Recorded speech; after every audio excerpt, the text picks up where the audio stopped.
It's Thursday, March 4th, 2021. This is the Hermetic Hour, and I'm your host, Poke Runyon.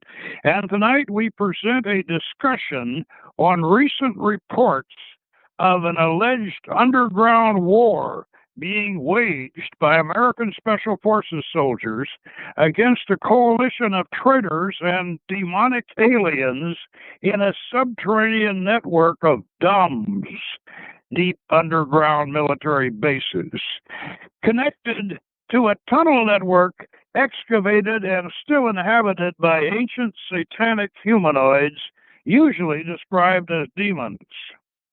This vast underground network is said to extend worldwide. It was first revealed to the public in 1886 by French writer Alexandre St. Yves de Alvedre, who claimed it was a subterranean kingdom under Tibet, with tunnels that reached everywhere in the world. It was forgotten until 1922, when Ferdinand Ossendowski exposed it again in his bestseller, Beasts, Men, and Gods. And although he may have gotten the story from the Mad Baron of Mongolia, Roman von Ungern-Sternberg, who probably got it from the St. Yves book, or perhaps from the drunken High-Lama of Mongolia, who probably got it from the Mad Baron. In any case, a science fiction writer, who was also mad, Richard S. Shaver, reran it as a series of truth-based fictional adventures and amazing stories right after the end of World War II. Shaver gathered a fan base of true believers, including this reporter at age 16. This evil underworld, peopled by satanic mutants, armed with ancient ray machines which could be used for mind control, sadistic torture, or seduction. It made great pulp fiction.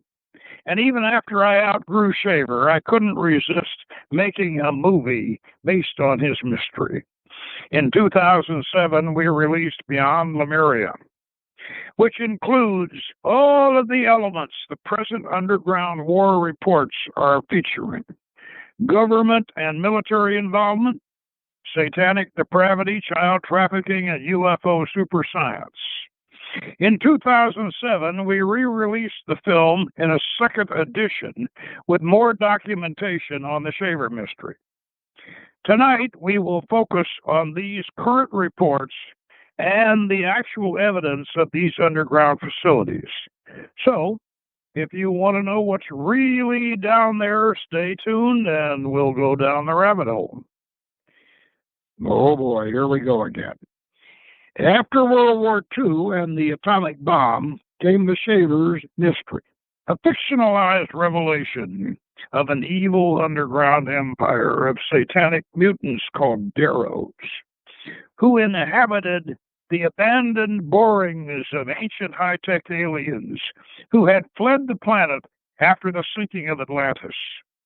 These Deros terrorized human cavern dwellers and surface people with mind-reading and brainwashing ray machines and death rays. They kidnapped surface people for sex trafficking, cannibalism, and vampirism. This ancient underworld was a metaphor for medieval Tartarus.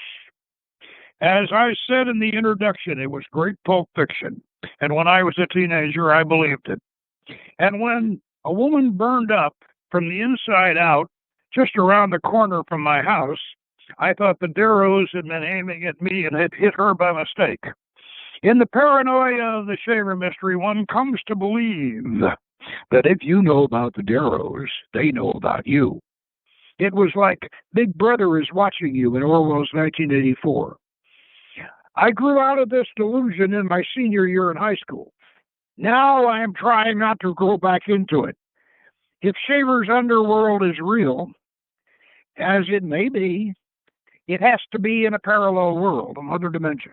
His Deros, like UFOs, appear and disappear at will.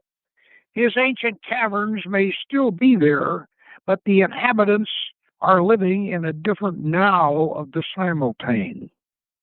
If you want to understand about nows and the simultane, I refer you to the second edition of our docudrama, Beyond Lemuria. But be sure you get the DVD version. It has Shaver's description of the simultane theory.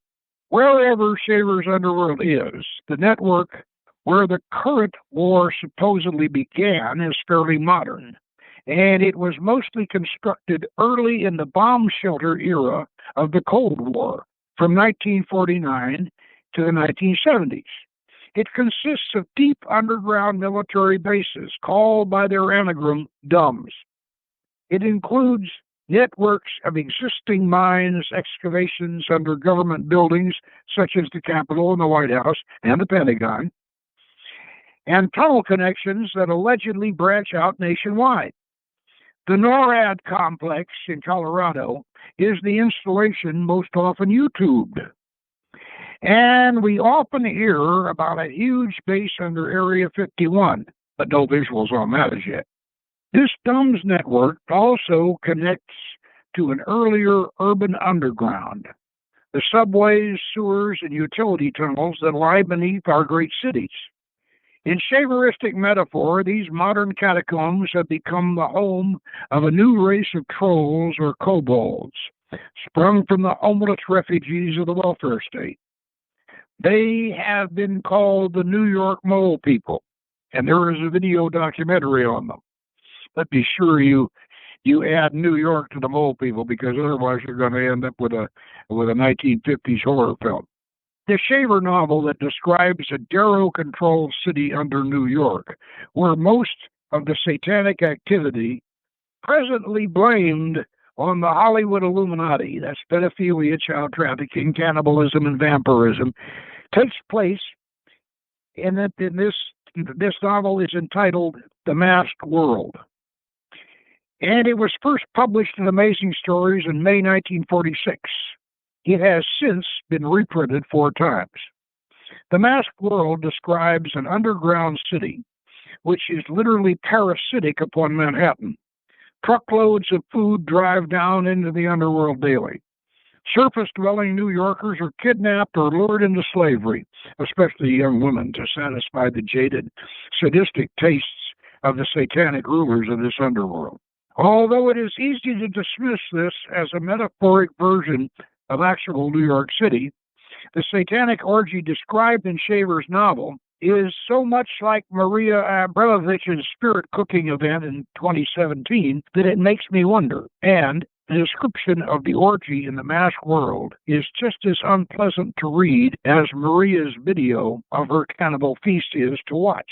Rather than read from the Masked World itself, I will read the documentary footnotes that Shaver garnished all his stories with. They tell the story in their own way. This particular version of the Masked World is from Palmer's Hidden World, summer 1961. But as I said, the story was originally published in Amazing in May 1946.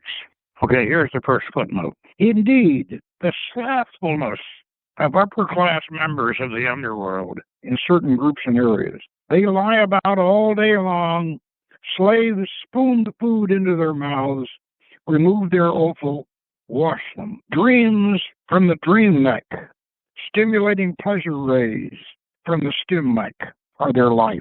It is their sloth that is responsible for the horrible conditions in some of the underworld's largest peopled areas. They have the power to correct, but will not do so, nor let others do so. Now that's describing the leaders of the Darrows. So let's get over to the next footnote, and this is a rather lengthy one. Under our feet, the Masked World goes on its evil, consuming way. The future of all men is squandered there in endless orgies, whose nature no surface man can comprehend. For words will not tell of the pleasures of the stim mech, of the pleasures of sadism made infinitely more so by the augmentation of the body's and the mind's impulses, and likewise for the torments of the victim.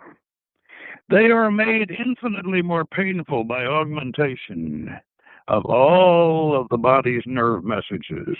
That future that they squander is the minds of men able to understand the uncorroded machines that are their ancient power, able to understand the necessity for study of the ancient lore that abounds still in the endless labyrinths of the masked world. For the area of the masked world is greater by far than the surface area of Earth, for the dense stone of the deep caverns keeps out even the slightest trace of dampness from the miles of sea even overhead. And there are as many levels to the greatest old buildings of the ancients within the rock of the underworld, as there are floors to a skyscraper, and more besides. For if there is one thing noticed down there, it is that there are always more passages, more levels above and below, more and more endless of the ancient city that covered the whole world deep under the surface. Multiply the floor area of a skyscraper by the area of the United States, and you may get some idea of the immense and largely unexplored area of the elder world. It is a world that the rulers of the few existent entries keep choked off of all development because they fear all intelligent growth, for they are deficient. These rays lying about unused everywhere about the endless corridors of the dense, unyielding rock. Any one of these ancient mechanisms would revolutionize all surface science. But the rulers of the masked world are too devilishly mean to give the surface man even one tiny bit of that ancient science for study, one bit of that endlessly intricate mech for analysis.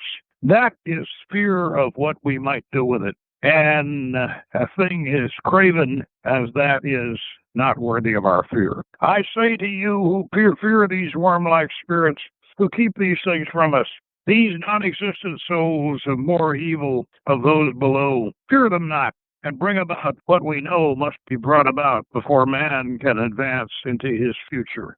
And Shaver, of course, is appealing to us to do what some people claim we're doing right now, and that's cleaning out the underworld.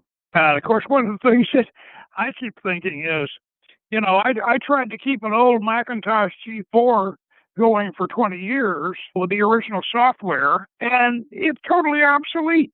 So what about these ancient machines? My God, you know, they're over 10,000 years old. Now, who's going to be able to get them up and running? But that's one of the things that makes me kind of wonder about whether or not there's any credibility to this. But anyway, let me get over to the next footnote. This is about the teleportation machine. This is very much like the one in Star Trek, you know, beam me up, Scotty.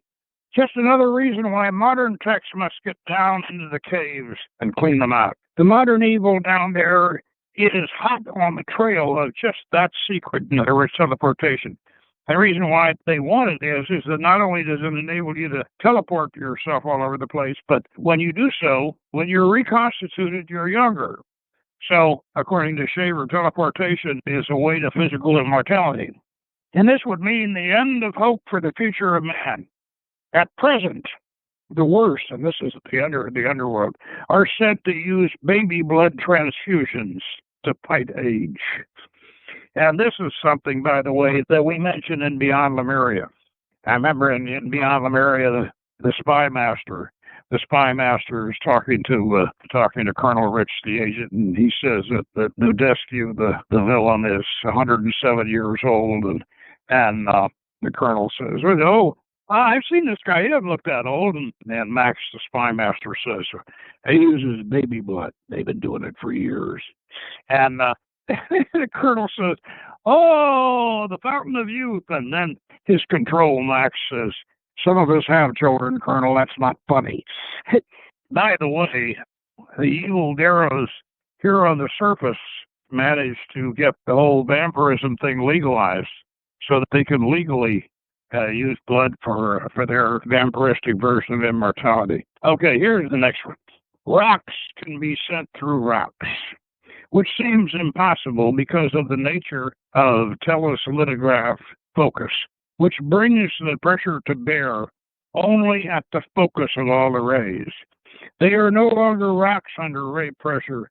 Their parts elongate, stretch, become like photons or subphotons, are carried along as part of the ray flow. So it is that matter may be sent along a ray to be precipitated once again. The scanning apparatus directs a small flow of the dissolving ray over the focus of the teleport solidograph receiver, unseen at the subject's end of the ray, but visible on the screen as a solid. Apparently, the whole thing happens within the screen. But in reality, tremendous forces are under remote control at the other end of the ray, and the scanner dissolves the solidograph image in the screen.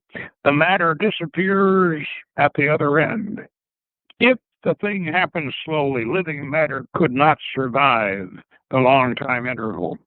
It would bleed as the ray tore it away bit by bit and reassembled it at the other end.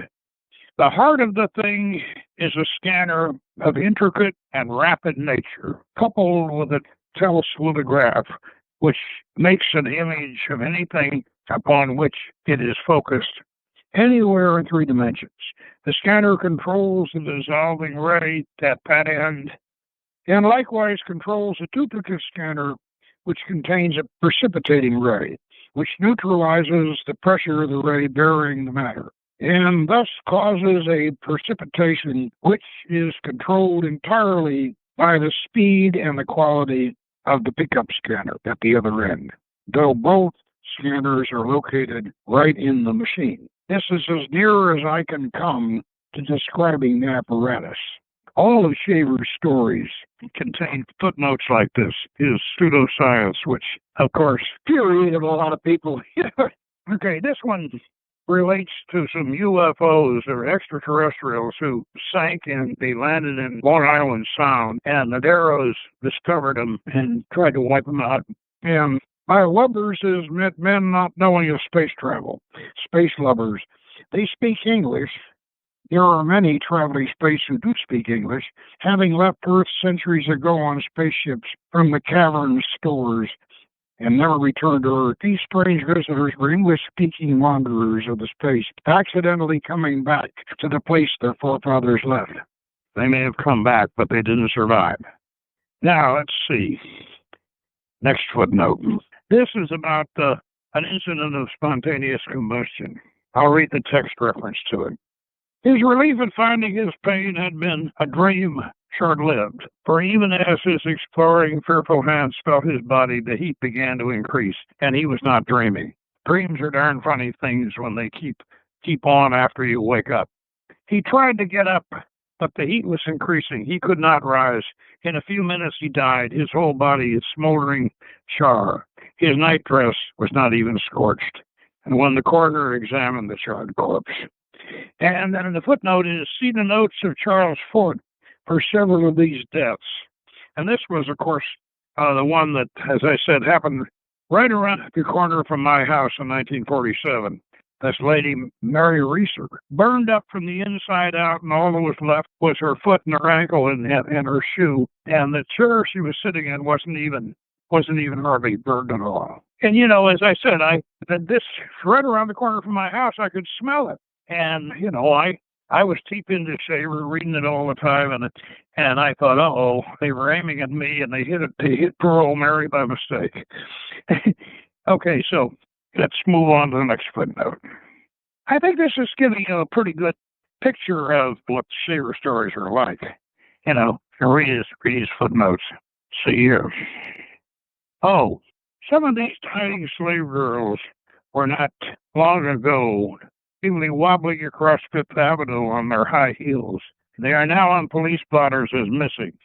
Left a note saying, going to end it all, disappointed in love. Any obvious fabrication will do to evade the necessity of admitting publicly that the Marvs, M-A-R-V-S, the Marvs, got another one. And the footnote on the Marvs is, and Marvs is a slang term for the well-known voices. You know, the voices in your head. And let me see here.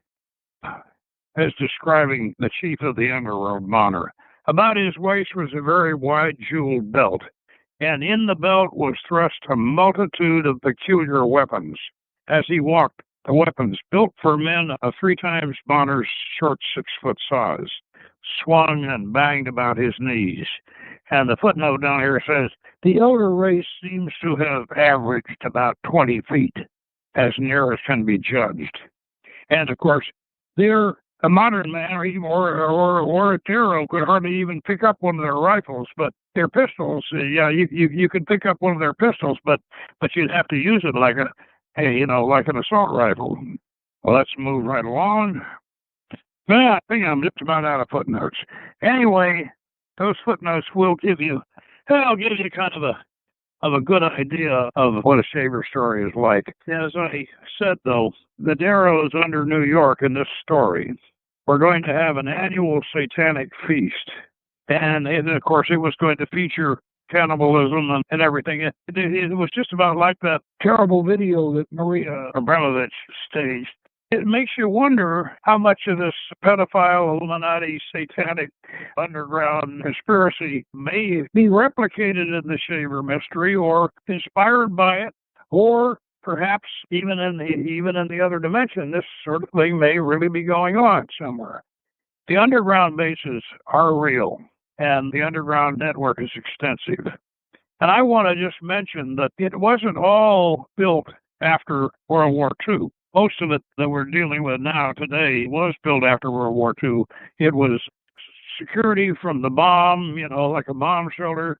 Yet, underground military facilities have been around for a long, long, long time. And quite frankly, I went in one, and it may surprise some of you folks here in the Los Angeles area to know this, but Palos Verdes, the big promontory, right south of Long Beach, Palos Verdes, sticking out there into the Pacific, that big rock is honeycombed with underground installations, huge underground installations that you can drive into. And I remember back when I was in the reserve, Special Forces Reserve, I actually drove in a Jeep. We actually drove in one of those tunnels under Palos Verdes. And it was like Corregidor in Manila Bay. Corregidor is that big rock in Manila Bay, like Gibraltar, that was honeycombed, and they had coast artillery batteries and military headquarters and everything. And this is what's under Palos Verdes. And there's a couple of forts right guarding New York that were still in use all the way up to World War II. A couple of forts guarding Long Island Sound that were built during the war between the states. And we have installations all over the country like this. They weren't just built right after World War II or during the Cold War. Most of them were, but we got them left over from the Civil War. This underground network is very extensive. So if there is something going on down there right now, if there is some kind of a political power, military power struggle, well, it's possible that it doesn't involve any illegal aliens or illegal aliens maybe, but, or extraterrestrial aliens. It's very possible that it doesn't.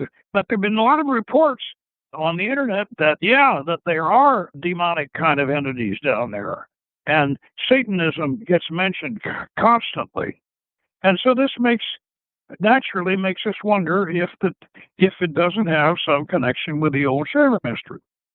Now, in our film, Beyond Lemuria, Festi, the second edition, you're going to see actual military activity. We actually shoot one of the Darrows with a weapon we call the Dazzler. It's a huge flashlight, because naturally these creatures live underground. So this Darrow appears, and we hit him with the Dazzler, and he disappears immediately, And we see that's one of the scenes in the film. So we have the military involved in the film down in the caves, and we filmed the underground sequences in a cavern called Pluto's Cave, up there under Mount Shasta. And according to these reports that we're getting about this war, that there is underground facility under Mount Shasta, according to these reports. And of course, these lava tubes, which are very extensive up there. And we our satanic counterparts from the surface world down there going through the caves. And if you're interested in this whole thing, I certainly encourage you to get a hold of our film. And please get the DVD version called Beyond Lemuria 2nd Edition, because the DVD is the one that has the new shaver material. And, of course, the original 2007 version is still available, but it is twice as expensive because we cut the price down for the 2nd edition. It's only $9.95, whereas the original is still about $15. So I strongly recommend that you get the 2nd edition. Anyway, that's about all we have on this subject. And next week we'll be back with more Hermetic magic. And until then, good magic, and don't let the arrows get you.